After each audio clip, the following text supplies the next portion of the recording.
famous historian in India and has written several books on politics, etc. I quote him: "No major or minor political party and no major or minor politician has stood for freedom of expression in any consistent way. Freedom of speech, I believe, is a double-edged sword. It can be very offensive sometimes, and you can use it to promote human rights as well." Then there is sedition in our country, in India. In an effort to squash the rebellion, the British made sedition a crime in India in 1860, and we still have the same laws. Section 124 of the Indian Penal Code states that whoever, by words either spoken or written, or by signs, or by visible representation, brings or attempts to bring into hatred or contempt, or excites or attempts to excite dissatisfaction towards the government established by law in India, shall be punished with imprisonment for life. India has become a dangerous place for journalists. The Committee to Protect Journalists sounded the alarm in February 2016 after two journalists, one working for the BBC, were forced to flee the Indian state of Chhattisgarh after threats to their life. Chhattisgarh is in the grip of a violent confrontation between security forces, mafia gangs, and Maoist insurgents, and journalists trying to report on what is going on find themselves targeted on all fronts. And then there are journalists who are killed for doing their jobs. Reporters Without Borders documented 9 journalists killed in India in 2005 while doing their job. Their deaths confirmed India's position as Asia's largest country for media, deadliest country for media personnel, ahead of both Pakistan and Afghanistan. In May 2017, 2 journalists were shot dead in eastern India in a single 24-hour period. Shockwaves rippled through India as when Gauri Lankesh was shot dead in front of her home in Bangalore, a city that I come from and I call home, by gunmen who sped away on a motorcycle. But I would like to say that at the same time, we should not look at the government with a very negative lens, as most of the time what happens is that our government might not have the expertise and the capacities themselves. And hence, I call upon the international and global communities like the UNESCO to come forward and support the government, our Indian government, in promoting freedom of speech to its citizens. I would like to conclude by playing a small video on what exactly the current situation in India is. Thank you.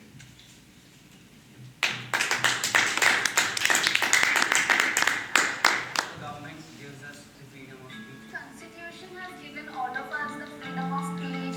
Freedom of expression and freedom of speech is very important. In a democratic country, Freedom of expression. Everybody has the right to express, everybody has the freedom of speech. The Constitution of our nation actually provides us freedom for speech and freedom to talk.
thank you very much for enlightening us about the situation in India, and also for the wonderful video, because when it comes to freedom of expression, it also comes to how we express our thoughts, and that was a powerful expression of thoughts. Now I would like to move upon to our next speaker, Mr. Hassan Muilid, and while he will be delivering his speech, we have interpretation service available, so I would like to request audience to use the service. Am I right, sir? Pardon? Please log on to your second option on your devices. Thank you very much. Now I request Hassan sir to continue. Bonjour, mesdames et messieurs. C'est avec un immense plaisir que j'interviens aujourd'hui devant ce thème choisi comme liberté d'expression.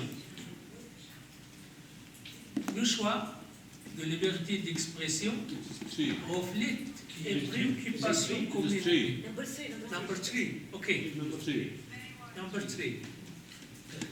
J'avais dit le choix de la liberté d'expression reflète une préoccupation commune et croissante en raison des manques de la justice et des manques de respect des droits de l'homme et des peuples. Mesdames et messieurs, la situation des droits de l'homme dans les zones occupées du Sahara occidental est grave et en détérioration. Il y a un siège militaire et sécuritaire marocain étouffant dans les zones sahraouies occupées. Un harcèlement des militants des droits de l'homme,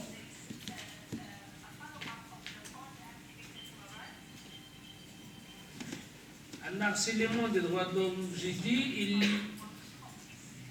ce territoire demeure sous l'impact de blocus, alors que l'État marocain redouble de répression, de torture, d'arrestation et de divers types de violations flagrantes des droits de l'homme. Il procède également aux expulsions systématiques des observateurs internationaux indépendants.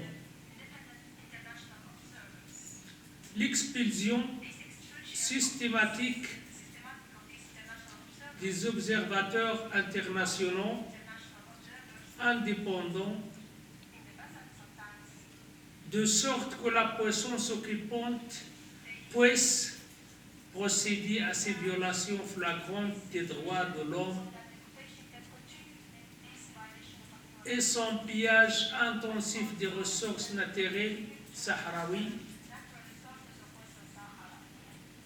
encouragé par la France et l'Espagne.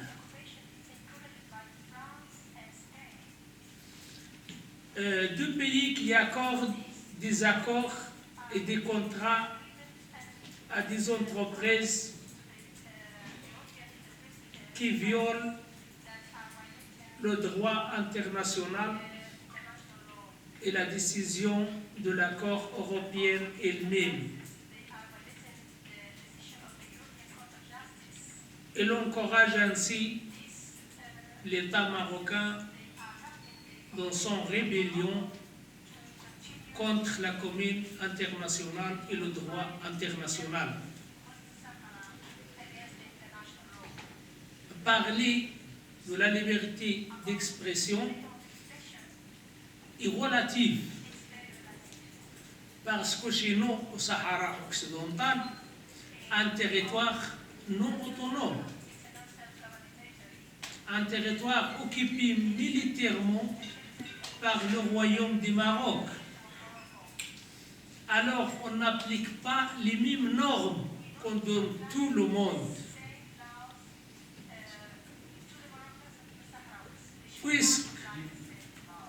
Puisqu'on ne peut pas aller au tribunal marocain pour demander la justice. Parce que le tribunal marocain et l'existence marocaine elle-même dans les territoires occupés du Sahara occidental est illégale, n'est pas illégale. Alors, c'est un peu relatif parce que chez nous, et comme on est un territoire non autonome et un pays colonial, il faut que la communauté internationale procède à un contrôle de le Sahara occidental pour assurer la promotion et la protection des droits de l'homme et en principal le droit de liberté. L'occupation coloniale du Maroc au Sahara occidental, l'occupation militaire, est encouragée par les pays de l'Europe comme la France et l'Espagne. Il encourage l'intransigeance du Maroc et la rébellion contre la légitimité internationale,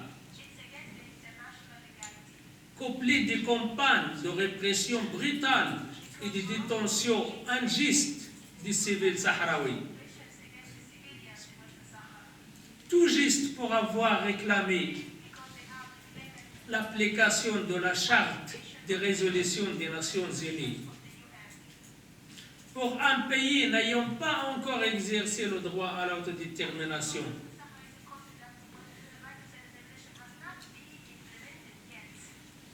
Je vous rappelle que le caractère juridique de ce long et de l'euro conflit est bien connu de tout le monde.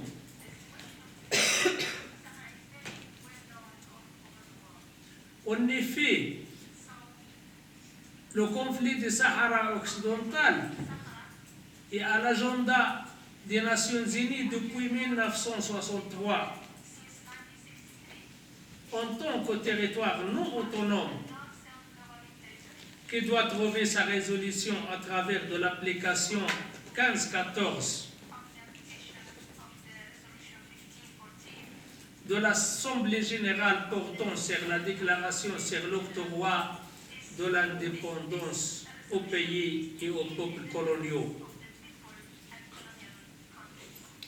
Toute résolution des Nations Unies ont réaffirmé la nécessité d'un règlement juste et définitif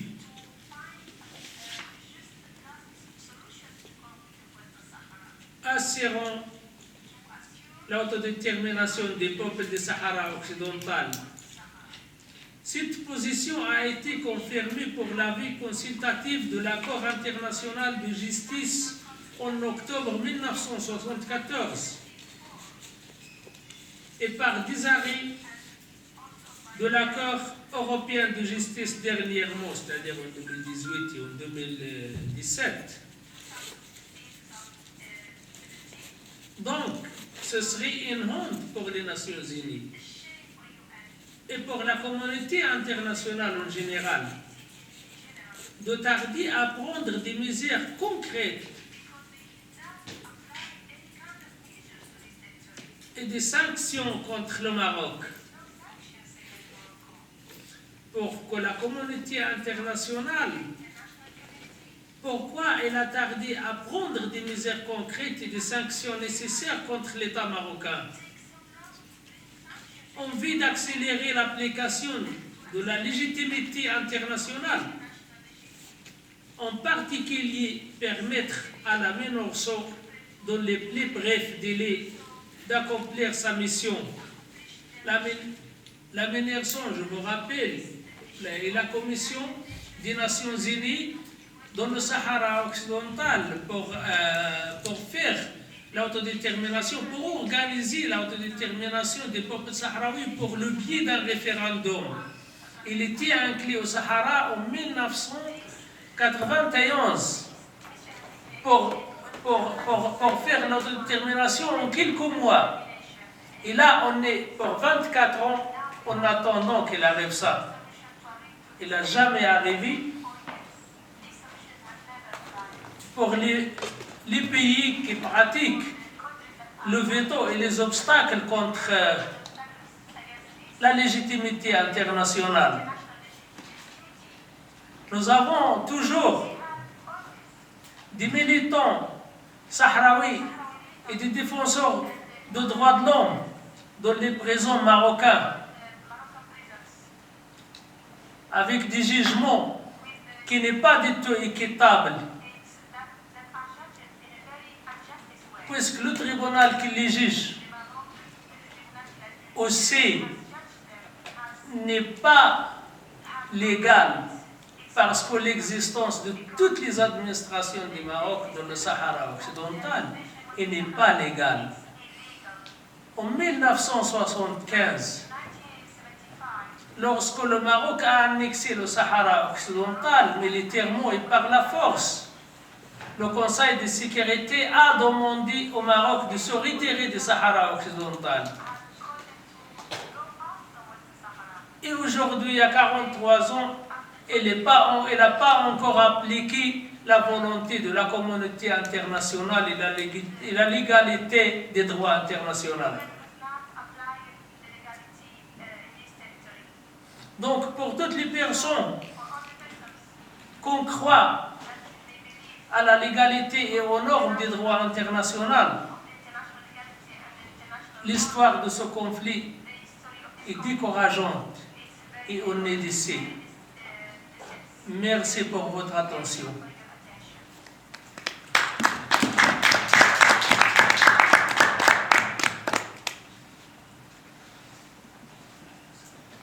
Thank you very much, sir. I would immediately like to move to the next speaker, Maryame Madam. Because it's hard for me to pronounce the family name. Yes. I'm leaving it up to herself. So I'm sorry for that. So I would request her to continue with her address. Yes. Hello.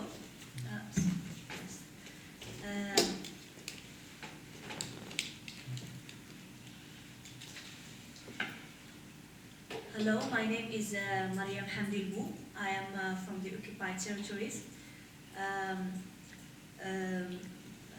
I am here to defend the case of the Western Sahara.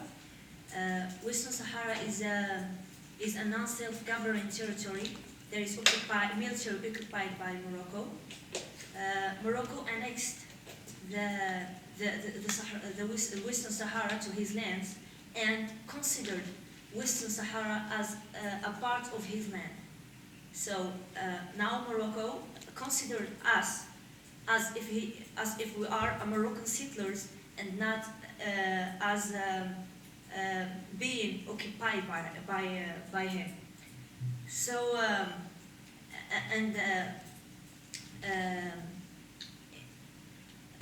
as any land that is occupied in the world, absolutely there will be no respect for human rights. Whole human rights, and the first violation of the human rights in Western Sahara is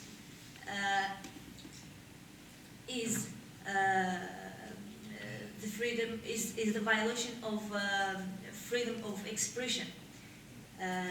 The Sahara, you can go to jail just because you have expressed your right to self-determination. In Western Sahara, there is so many detainees that are in jail with fake charges, with harsh sentences. There are some who are now in jail for 20 years, 25 years, life sentence.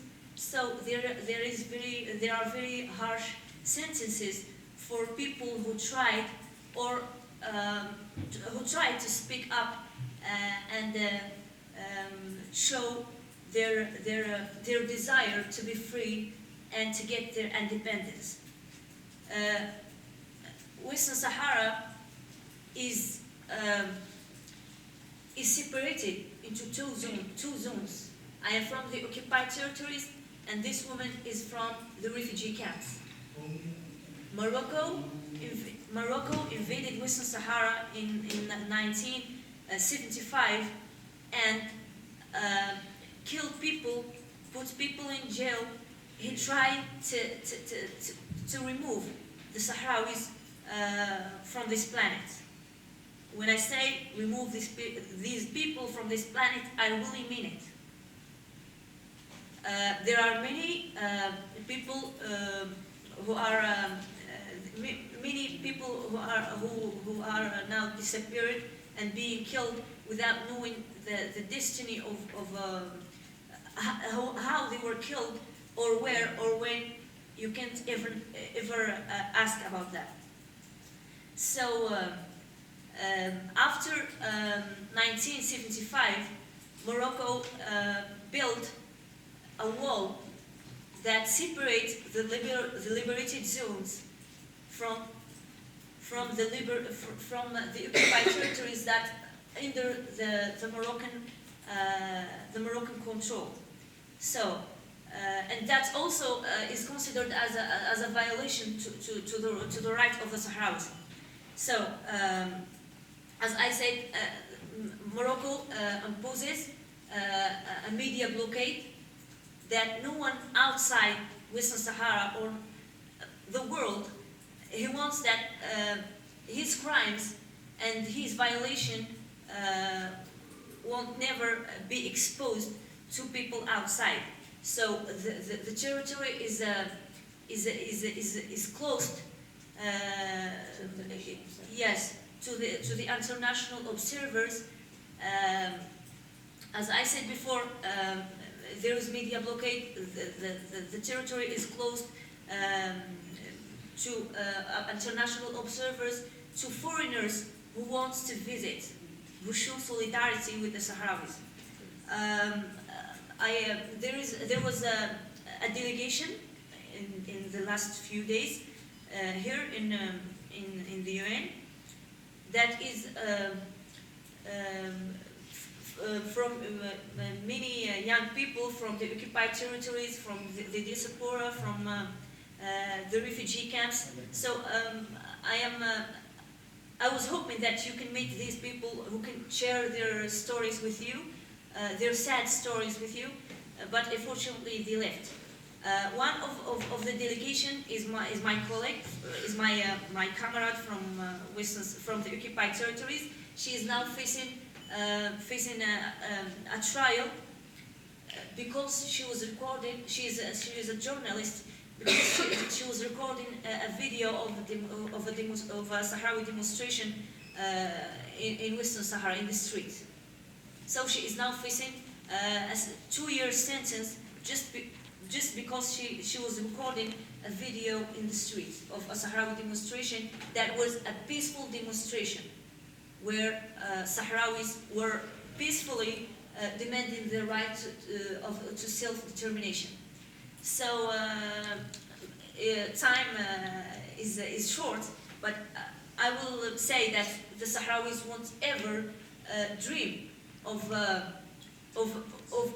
having their rights as long as the Moroccan occupation is there. So with no, as long as there is no self-determination, there is no referendum, there is no independence, we are sure that we will stay in this situation.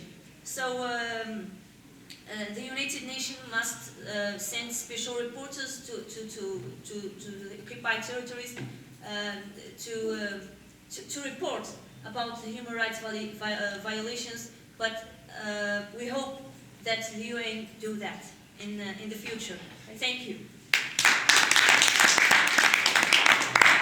Thank you. very much, madam. From the first speaker, we got much idea about the geographical dispute related with Western Sahara, and from the second speaker, we were oriented about how right to freedom of expression is curtailed.